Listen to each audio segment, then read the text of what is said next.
কৃষ্ণ ঔ হৰি ঔ ৰাম জৰাসন্ধ যুদ্ধ তৃতীয় কীৰ্তন ৰাম হৰি ৰাম হৰি ৰাম হৰি ৰাম নম ৰাম ঋষিকেশ ঋষিকেশ হৰি অৰ্থাৎ ৰাম হৰি ৰাম হৰি ৰাম হৰি ৰাম এইকেইটা ভগৱানৰে নাম আৰু ঋষিকেশ হৈছে কৃষ্ণৰে আন এটা নাম আৰু এই সকলোকে আমি প্ৰণাম জনালো।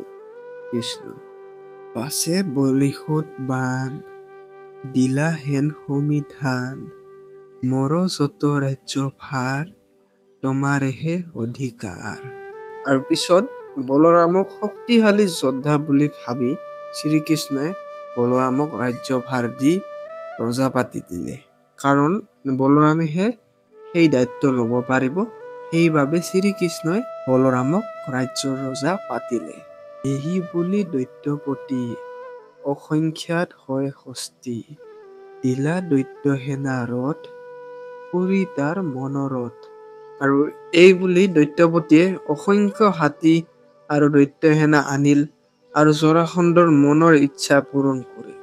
শীত সেনা লৈয়া সংগে মাগধ চলিলা ৰংগে ৰথ ধ্বজ গজ বাজি পৰম প্ৰাৰম্ভে সাজি। আৰু সেই সৈন্য সেনা বাহিনীক লৈ মাগধ অৰ্থাৎ জৰাসন্ধে খুব সুখত উল্লাসিত হল আৰু যাত্ৰা আৰম্ভ কৰিল। মানে মথুৰাত যাবলৈ যাত্ৰা আৰম্ভ কৰিল আৰু বহুত ৰথ পতাকা হাতী আৰু ঘোঁৰাৰ সৈতে সাজি সুসজ্জিত হৈ আগবাঢ়ি গৈ আছে জৰাসন্ধ আৰু সৈন্য। লগে লৈয়া সেনা যাক বেৰিলেক মথুৰাক ধৰ মাৰ কৰৈ ৰল পাৱৈ বেৰি ঢাক হল। আৰু সৈন্যসকলক লৈ জৰাসন্ধ জৰাসন্ধে মথুৰাৰ ফালে আগবাঢ়িব ধৰিল সৈন্যসকলক লৈ। আৰু একেবাৰে হুংকাৰ চাৰিওপিনে গৰ্জন কৰিব ধৰিলে আৰু চাৰিওপিনে ঢোলৰ শব্দ কৰি ভয়াৱহ এক পৰিৱেশ সৃষ্টি কৰিল। মথুৰাবাসীৰ ভয় দেখি কৃষ্ণ কৃপাময় বীৰগণ কৰি সাজ নগৰৰ ভৈলা বাজ। মথুৰাৰ নগৰৰ বাসিন্দাসকলৰ মনত ভয় উৎপন্ন হল। এই জৰাসন্ধৰ সৈন্যসকল যেতিয়া আহিল তেতিয়া মথুৰাৰ এই বাসিন্দাসকলৰ বহুত একেবাৰে ভয় উৎপন্ন হল। আৰু এই দেখি কৃষ্ণই সিহঁতৰ মনৰ ভয় দূৰ কৰিবলৈ কৃষ্ণই তেওঁৰ সৈন্যসকলকো সাজু কৰি সুসজ্জিত হবলৈ আদেশ দিলে। আৰু এইফালে নগৰৰ যুদ্ধৰ সংকেতৰ ধ্বনিবোৰ আহিব ধৰিলে। নগৰত যুদ্ধৰ এই যিবিলাক ধ্বনি আছিল বাহিৰত সেইবিলাক আহিব ধৰিল। বলভদ্ৰ ক্ৰোধে ৰাগি ধাইলা মাগধক লাগি কৰিলা দুৰ্ঘৰণ সংহৰিলা বৈৰগণ।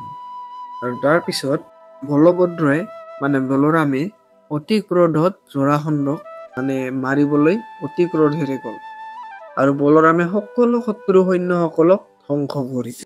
যত আইলা ৰাজা যাক একলে গোপালে তাক মাৰিলা সমৰ সাজে শত ভৈল সাম্ৰাজে। আৰু বহু ৰজা আহিল কৃষ্ণ তাত আক্ৰমণ কৰিব, কিন্তু কৃষ্ণই সকলো ৰজাসকলক পৰাস্ত কৰিল।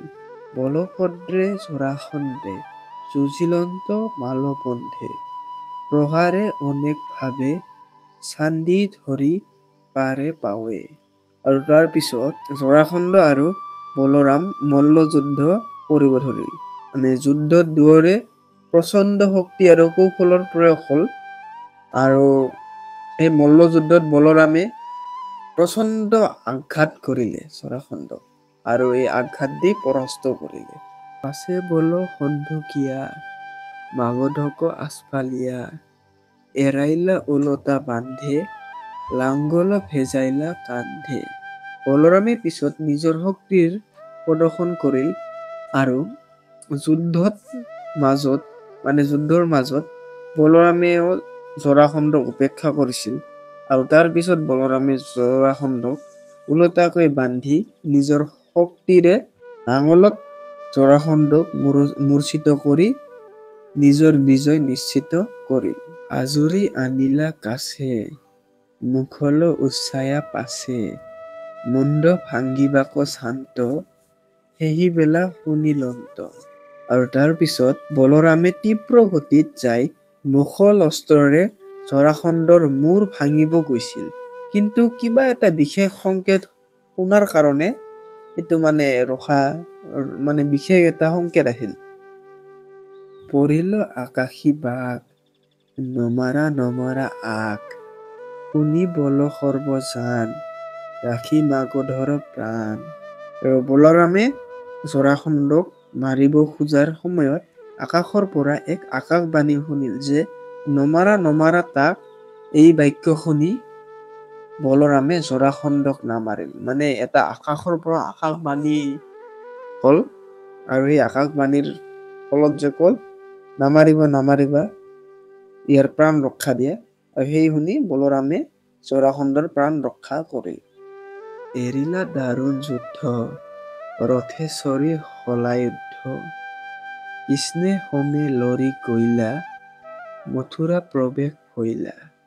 আৰু তাৰ পিছত বলৰাম আৰু শ্ৰীকৃষ্ণ যুদ্ধৰ অন্ত কৰি যুদ্ধক্ষেত্ৰৰ পৰা গ'ল।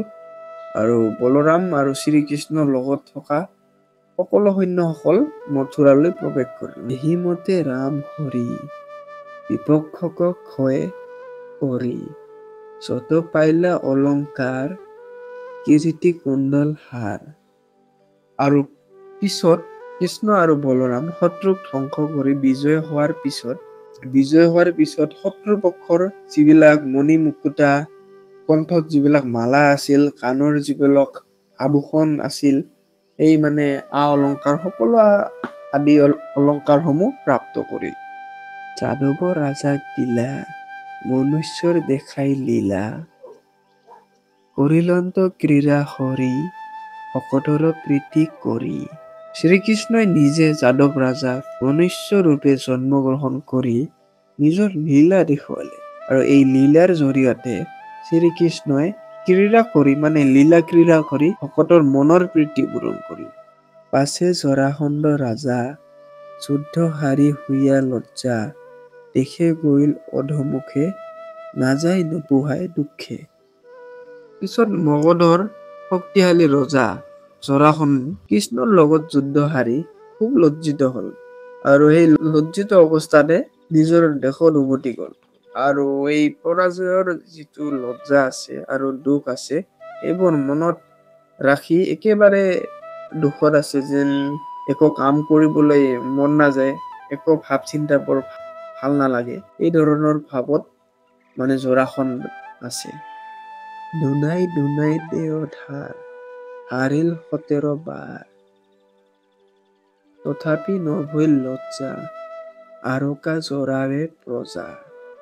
আৰু তাৰ পিছত জৰাসন্ধে শ্ৰীকৃষ্ণ আৰু বলৰামৰ সৈতে 17 বাৰ পুনৰ যুদ্ধ কৰে, কিন্তু প্ৰত্যেকবাৰ জৰাসন্ধ পৰাজিত হয়। তথাপিও জৰাসন্ধে নিজৰ অহংকাৰ আৰু গৌৰৱৰ থকাৰ বাবে নিজৰ প্ৰজাসকলক অত্যাচাৰ কৰিছিল, নগৰৰ লোকসকলকো অত্যাচাৰ কৰিছিল।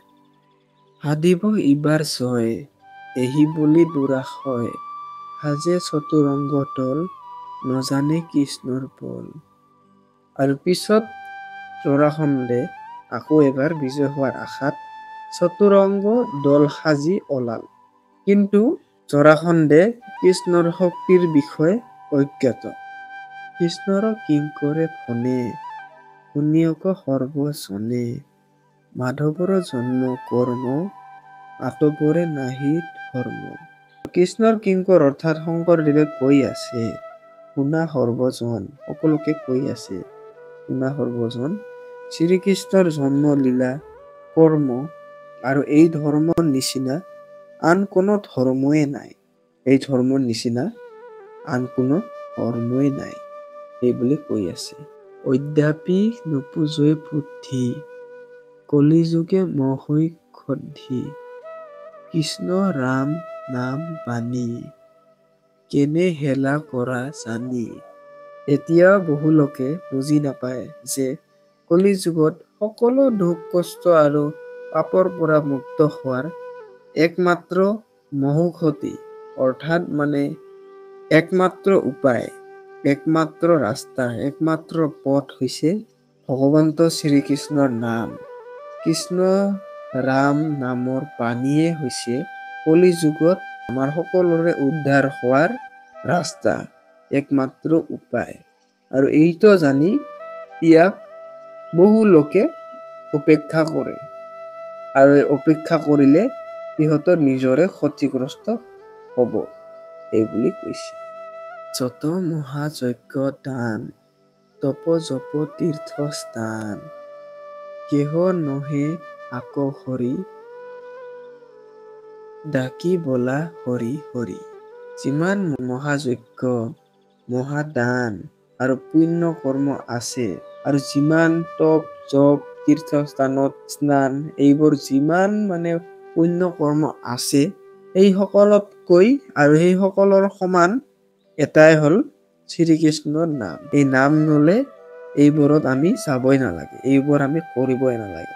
আমি যদি একান্ত ভক্তিৰে শ্ৰীকৃষ্ণৰ নাম লওঁ তেতিয়াহ'লে সেইবোৰৰ সমানে পুণ্য আমি লাভ কৰোঁ। সেইকাৰণে শংকৰদেৱেও এই কলি যুগত আমাক কৃষ্ণৰ নামে ল'ব কৈছে। আৰু শেষত শংকৰদেৱে সকলোকে হৰিৰ নাম স্মৰণ কৰা আৰু হৰিৰ নাম কৈ থাকিবলৈ আহ্বান জনালে। কৃষ্ণ ঔ হৰি ঔ ৰাম।